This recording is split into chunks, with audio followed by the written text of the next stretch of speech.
ಸ್ನೇಹಿತರೆ, ಕರ್ನಾಟಕ ಶಿಕ್ಷಕರ ಅರ್ಹತಾ ಪರೀಕ್ಷೆಗೆ ಸಂಬಂಧಪಟ್ಟಂತೆ ತ್ರಿಭುಜ ಮತ್ತು ಅದರ ಗುಣಗಳು ಇದು ಪತ್ರಿಕೆ 1ಕ್ಕೆ ಸಹಾಯ ಆಗುವಂತಹ ಒಂದು ಸಿಲೆಬಸ್ಸು 7ನೇ ತರಗತಿಯ ವಿದ್ಯಾರ್ಥಿಗಳಿಗೆ ಅಂದರೆ 7ನೇ ತರಗತಿಯ ವಿದ್ಯಾರ್ಥಿಗಳಿಗೆ ಹಾಗೂ ಟಿ ಪೇಪರ್ 1 ಬರಿತಕ್ಕಂಥವರಿಗೆ ಅನುಕೂಲ ಆಗುತ್ತೆ ಅಂತಕ್ಕಂಥ ದೃಷ್ಟಿಯಿಂದ ಈ ಒಂದು ತರಗತಿಯನ್ನು ಮಾಡ್ತಾ ಇದ್ದೀನಿ. ನೇರವಾಗಿ ತರಗತಿಗೆ ಹೋಗೋಣ.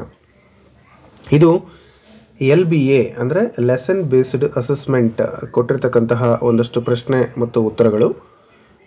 ಈ ಪ್ರಶ್ನೆಗಳಿಗೆ ನೀವು ಆನ್ಸರನ್ನು ಮಾಡಲಿಕ್ಕೆ ಕಂಟೆಂಟನ್ನು ಮೊದಲು ಸ್ಟಡಿ ಮಾಡಬೇಕಾಗುತ್ತೆ. ಸೊ ಯಾರೆಲ್ಲ ಸ್ಟಡಿ ಮಾಡಿದರೆ ಅವ್ರಿಗೆ ಈಸಿ ಆಗುತ್ತೆ. ಅದರ್ ದ್ಯಾನ್ ದಟ್ ಈಗ ನಾನು ಆ ಮಾಹಿತಿಯನ್ನು ನಿಮಗೆ ತಿಳಿಸ್ಕೊಡ್ತೀನಿ.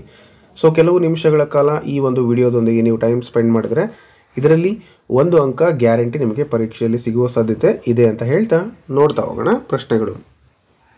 ಮೊದಲಿಗೆ ಈ ಪ್ರಶ್ನೆಗಳು ಸುಲಭ ಅನಿಸಿದರೂ ಕೂಡ ಕೊನೆಗೆ ನಿಮಗೆ ಡಿಫಿಕಲ್ಟ್ ಲೆಕ್ಕಗಳು ಬರುತ್ತೆ. ಪ್ರಶ್ನೆ ಈ ಥರ ಇದೆ. ಕೊಟ್ಟಿರುವ 4 ಉತ್ತರಗಳಲ್ಲಿ ಸರಿಯಾದ ಉತ್ತರವನ್ನು ಆರಿಸಿ 3 ಏಕರೇಖಾಗತವಲ್ಲದ ಬಿಂದುಗಳು ಸಂಧಿಸಿದಾಗ ಉಂಟಾಗುವ ಆಕೃತಿ ಯಾವುದು ಅಂತ ಕೇಳಿದ್ದಾರೆ.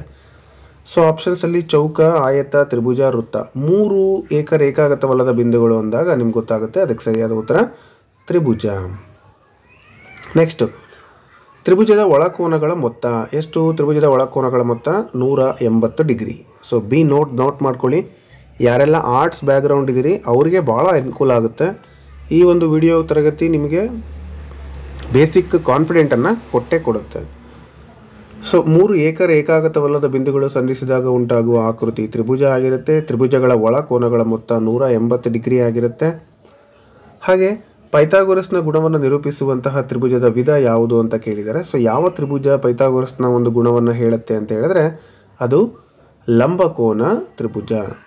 ಸೊ ಲಂಬಕೋನ ತ್ರಿಭುಜದಲ್ಲಿ ಪೈಥಾಗೊರಸ್ನ ಒಂದು ಗುಣ ಹೇಳ್ಬೋದು. ಅದೇನು ಅಂತ ನಿಮಗೆ ಮುಂದೆ ಹೇಳ್ತೀನಿ ನಾನು. 2 ಬಾಹುಗಳು ಸಮನಾಗಿರುವಂಥ ತ್ರಿಭುಜ.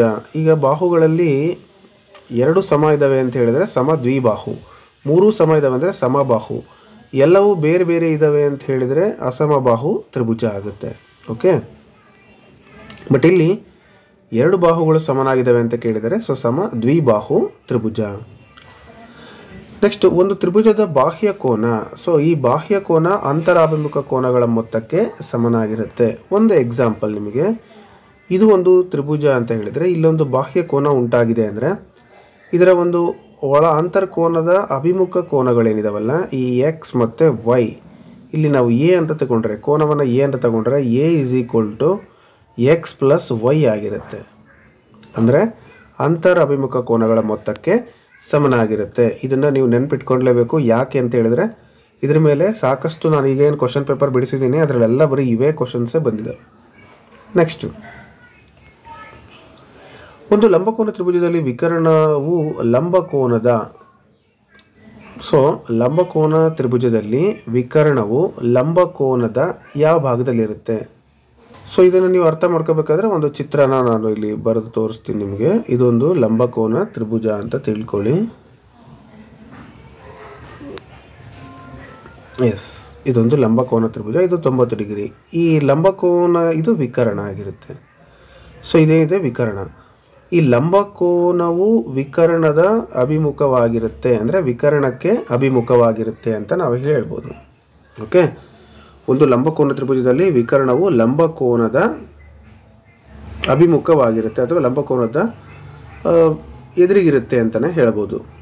ನೆಕ್ಸ್ಟು, ಸಮಬಾಹು ತ್ರಿಭುಜದ ಪ್ರತಿಯೊಂದು ಕೋನದ ಅಳತೆ ಏನಾಗಿರುತ್ತೆ ಅಂದರೆ 60 ಡಿಗ್ರಿ ಇರುತ್ತೆ ಪ್ರತಿಯೊಂದು ಕೋನ. ಯಾಕಂದರೆ ಇರೋದು 180 ಡಿಗ್ರಿ, ಎಲ್ಲ ಬಾಹುಗಳು ಸಮ ಇದ್ದಾವೆ ಅಂದಾಗ ಎಲ್ಲ ಕೋನಗಳು 60 ಇರುತ್ತೆ. 6 × 3 = 18, 180 ಡಿಗ್ರಿ ಟೋಟಲ್. ಇನ್ನು 3 ಬಾಹುಗಳು ಸಮನಾಗಿರುವಂಥ ತ್ರಿಭುಜ ಸಮಬಾಹು ತ್ರಿಭುಜ.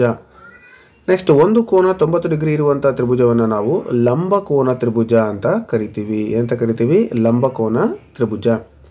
ಪೈಥಾಗೊರಸ್ ಡ್ಯಾಶ್ ದೇಶದ ತತ್ವಜ್ಞಾನಿ? ಗ್ರೀಕ್ ದೇಶದ ತತ್ವಜ್ಞಾನಿ. ನೆಕ್ಸ್ಟು, ಹೊಂದಿಸಿ ಬರೀರಿಯಲ್ಲಿ ಕೋನಗಳ ಅಳತೆಯನ್ನು ಕೊಟ್ಟಿದ್ದಾರೆ. ಯಾವುದಕ್ಕೆ ಯಾವುದು ಅಂತ ನಾವು ಮ್ಯಾಚ್ ಮಾಡಬೇಕು. ಲಂಬಕೋನ ಅಂದರೆ 90 ಡಿಗ್ರಿಗೆ ಸಮನಾಗಿರುತ್ತೆ. ಲಘುಕೋನ ಅಂದರೆ 90ಕ್ಕಿಂತ ಕಡಿಮೆ ಇರುವಂಥದ್ದು ಲಘುಕೋನ. ವಿಶಾಲ ಕೋನ ಅಂದರೆ 90ಕ್ಕಿಂತ ಜಾಸ್ತಿ ಇರ್ತಕ್ಕಂಥದ್ದನ್ನು ನಾವು ವಿಶಾಲ ಕೋನ ಅಂತ ಕರಿತೀವಿ. ಇನ್ನು ಸರಳ ಕೋನ ಅಂದರೆ 180ಕ್ಕೆ ಸಮ ಇರುವಂಥದ್ದು. ಸರಳಾಧಿಕ ಅಂದರೆ 180ಕ್ಕಿಂತ ಜಾಸ್ತಿ ಇರುವಂಥ ಕೋನವನ್ನು ಆ ರೀತಿ ಕರಿತೀವಿ. Okay, simple. ಇದನ್ನು ಕೂಡ ನೋಟ್ ಮಾಡ್ಕೊಳ್ಳಿ. ಲಂಬಕೋನ, ಲಘುಕೋನ, ವಿಶಾಲ ಕೋನ, ಸರಳ ಕೋನ, ಸರಳಾಧಿಕ ಕೋನ. ನೆಕ್ಸ್ಟು ನಾನು ಆಗಲೇ ಹೇಳ್ದಂಗೆ ಚಿತ್ರದಲ್ಲಿ ಎಕ್ಸ್ ಮತ್ತು ವೈನ ಅಳತೆ. ಇಲ್ಲಿ ಎಕ್ಸ್ ಕೊಟ್ಟಿದ್ದಾರೆ ಮತ್ತು ವೈ ಕೊಟ್ಟಿಲ್ಲ. ಸೊ ಎಕ್ಸ್ನ ಅಳತೆಯನ್ನು ನಾವಿಲ್ಲಿ ಕಂಡುಹಿಡಿಯೋಣ. ಹೇಗೆ ಕಂಡುಹಿಡಿತೀರಾ? ನಾನು ಆಗಲೇ ಹೇಳ್ದಂಗೆ ಈ ಬಾಹ್ಯ ಕೋನ ಏನಿದೆಯಲ್ಲ, ಈ ಬಾಹ್ಯ ಕೋನಕ್ಕೆ ಈ ಅಂತರಾಭಿಮುಖ ಕೋನಗಳ ಮೊತ್ತಕ್ಕೆ ಸಮನಾಗಿರುತ್ತೆ ಅಂತ ನಾನು ಹೇಳಿದೆ. ಹಾಗಾಗಿ ನೀವು 120 = ಎಕ್ಸ್ ಪ್ಲಸ್ 50 ಅಂತ ಬರಿಬೋದು. 50ಕ್ಕೆ ಎಷ್ಟನ್ನು ಕೊಡಿದ್ರೆ 120 ಬರುತ್ತೆ? ಎಸ್, 100 ಅಂದರೆ 120 ಆಗಬೇಕಾದ್ರೆ ಎಕ್ಸ್ ಜಾಗದಲ್ಲಿ ನಾವು ಎಷ್ಟು ಹಾಕಬೇಕು? 70 ಹಾಕಬೇಕು. ಸೊ ಹಾಗಾಗಿ 70 ಡಿಗ್ರಿ, ಈ ಎಕ್ಸ್ನ ಬೆಲೆ 70 ಡಿಗ್ರಿ ಆಗಿರುತ್ತೆ. ನೆಕ್ಸ್ಟ್ ಚಿತ್ರದಲ್ಲಿ ಎಮ್ ಮತ್ತು ಎನ್ ಬೆಲೆಗಳನ್ನು ಕಂಡುಹಿಡಿಯಿರಿ ಅಂತ ಕೊಟ್ಟಿದ್ದಾರೆ. ಸೊ ಇಲ್ಲಿ ಎಮ್ ಇದೆ, ಇಲ್ಲಿ ಎನ್ ಇದೆ. ಸೊ ಎಮ್ನ ಬೆಲೆ ಕಂಡುಹಿಡಿಬೇಕಂದ್ರೆ ಇದೊಂದು ಸರಳ ಕೋನ, ಇದು ಟೋಟಲ್ ಸರಳ ಕೋನ. 180ರಲ್ಲಿ 45 ಕಳೀರಿ, ಆ ಒಂದು ಎಮ್ನ ಒಂದು ಬೆಲೆ ಸಿಗುತ್ತೆ. ಎಮ್ = 10ರಲ್ಲಿ 5 ಹೋದರೆ 5, ಇನ್ನು 7ರಲ್ಲಿ 4 ಹೋದರೆ 3, 135. ಸೊ ಎಮ್ನ ಬೆಲೆ 135 ಆಗಿರುತ್ತೆ. ಈಗ ಇದು 135 ಅಂತ ಹೇಳಿದಾಗ ಇದು 90 ಡಿಗ್ರಿ ಪ್ಲಸ್ ಇದೊಂದು ಎನ್. ಸೊ 90ಕ್ಕೆ ಎಷ್ಟನ್ನು ಕೂಡಿದ್ರೆ 135 ಬರುತ್ತೆ. ಓಕೆ, ಸೊ ನೀವು ಅದನ್ನು ಕ್ಯಾಲ್ಕುಲೇಷನ್ ಮಾಡಿದರೆ ನಿಮಗೆ ಎನ್ನ ಬೆಲೆ ಸಿಗುತ್ತೆ. ಸೊ ಎನ್ = ಅಂದರೆ 135ರಲ್ಲಿ 90 ಕಳೀರಿ. ಸೊ ಅವಾಗ ನಿಮಗೆ ಈ ಬೆಲೆ ಸಿಗುತ್ತೆ. 5 ಹಾಗೆ ಬರೀರಿ, ಇನ್ನು 4, 45 ಡಿಗ್ರಿ ಬರುತ್ತೆ. ಓಕೆ, ಸೊ 45 ಸರಿಯಾದ ಉತ್ತರ 45. ಎಮ್ನ ಬೆಲೆ ಗೊತ್ತಾಯಿತು, ಬಾಹ್ಯಕೋನ ಅಂದರೆ ಏನು ಅಂತ, ಮತ್ತು ಎನ್ನ ಬೆಲೆನೂ ಕೂಡ ನಮಗೆ ಗೊತ್ತಾಯಿತು. ಅದೇ ರೀತಿ ಪೈಥಾಗೊರಸ್ನ ಪ್ರಮೇಯದಂತೆ KM ಬಾಹುವಿನ ಅಳತೆ ತಿಳಿಸಿ ಅಂತ ಕೊಟ್ಟಿದ್ದಾರೆ. KM ಅಂದರೆ ಇದು ವಿಕರ್ಣ, ಇದೇನಿದೆಯಲ್ಲ ಲಂಬಕೋನಕ್ಕೆ ಅಭಿಮುಖವಾಗಿರುವಂಥ ಬಾಹು ವಿಕರ್ಣ. ಈ ಪೈಥಾಗೊರಸ್ ಥಿಯರಮ್ ಏನು ಹೇಳುತ್ತೆ ಅಂದರೆ ವಿಕರ್ಣದ ಮೇಲಿನ ವರ್ಗವು ಉಳಿದೆರಡು ಬಾಹುಗಳ ವರ್ಗಗಳ, ಈ ಥಿಯರಮ್ಲೇ ಹೇಳ್ತಾ ಇದ್ದೀನಿ ನಾನು, ಕೇಳಿಸ್ಕೊಳ್ಳಿ. ವಿಕರ್ಣದ ಮೇಲಿನ ವರ್ಗವು ಉಳಿದೆರಡು ಬಾಹುಗಳ ವರ್ಗಗಳ ಮೊತ್ತಕ್ಕೆ ಸಮನಾಗಿರುತ್ತದೆ. ಓಕೆ, ವಿಕರ್ಣದ ಮೇಲಿನ ವರ್ಗ ಅಂದರೆ KM² = KL²